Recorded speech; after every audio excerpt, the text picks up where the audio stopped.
না। আমি বিমল শঙ্কর নন্দর কাছে যাচ্ছি। বিমলদা, খুব সিম্পল হিসেব, মানে এটা আপনাদেরও ভাবা উচিত। আপনাদের স্ট্রেংথ, আপনাদের লোকাল স্ট্যান্ডাইটা কত দুর্বল। আপনাদের কেন বলছি, কারণ আপনারা স্বঘোষিত হিন্দুদের পার্টি হিসেবে বলেন। আপনাদের জন্য আমরা দেখেছি রাম মন্দির আন্দোলন কি উচ্চতায় পৌঁছেছে, সংঘ পরিবারের জন্য আমরা দেখেছি গোটা ভারতে কি হয়েছে। কিন্তু প্রবলেমটা হচ্ছে মমতা বন্দ্যোপাধ্যায় বুঝতে পারছেন যে সংঘ পরিবারকে মোহন ভাগবতের প্রোগ্রামেরও পারমিশন বন্ধ করিয়ে দেওয়া যায় বা আপনাদের ফেলে মারা যায়, হুমায়ুন কবিরের ছেলেকে টাচ করা যাবে না। এটা সেন্টিমেন্টাল জায়গা না। প্রথম কথা, আমরা স্বঘোষিত একদমই নই। গোটা দেশের, গোটা বিশ্বের মানুষ এটা মেনে নিয়েছে যে হিন্দুত্ব, ভারতীয়ত্ব, জাতীয়তাবাদ এগুলো নিয়ে ভারতীয় জনতা পার্টি চলে। এটা স্বঘোষিত কেন? এটা তো আমাদের লিখিত বক্তব্য। এক।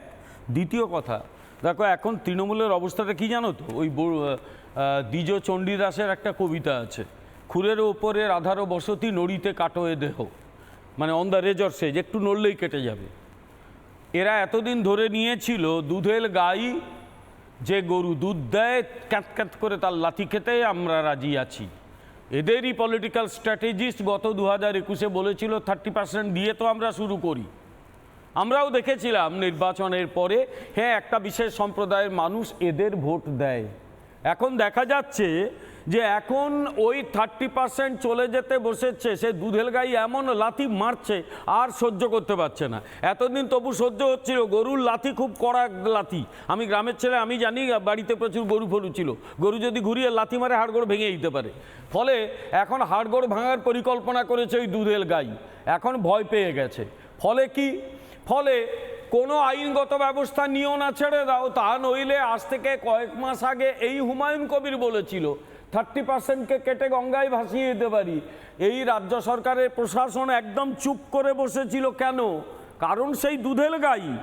আচ্ছা, অথচ দেখো, যখন ওই মুর্শিদাবাদের হরগোবিন্দ দাস এবং চন্দন দাসকে খুন করে একদল জেহাদি, যখন তারা ওখান থেকে যখন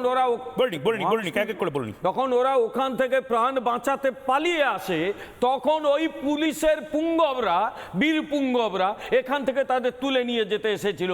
ভারতীয় জনতা পার্টির কর্মীদের চেষ্টায় এখান থেকে নিতে পারেনি। এই হচ্ছে পুলিশ। বাংলাদেশে দীপু দাস, অমৃত মণ্ডল হত্যাকাণ্ডে যখন এখানকার সনাতনীরা কিচ্ছু না, তারা গেরুয়া ধ্বজ নিয়ে আন্দোলন করে, তখন সেই ধ্বজকে ফেলে দেওয়া হয় এবং তাদের গ্রেপ্তার করা হয়। জামিন অযোগ্য গ্রেপ্তারি পরোয়ানা দিয়ে মহিলাদেরও গ্রেপ্তার করা হয়। এখানকার হচ্ছে এই পুলিশ বীরপুঙ্গব।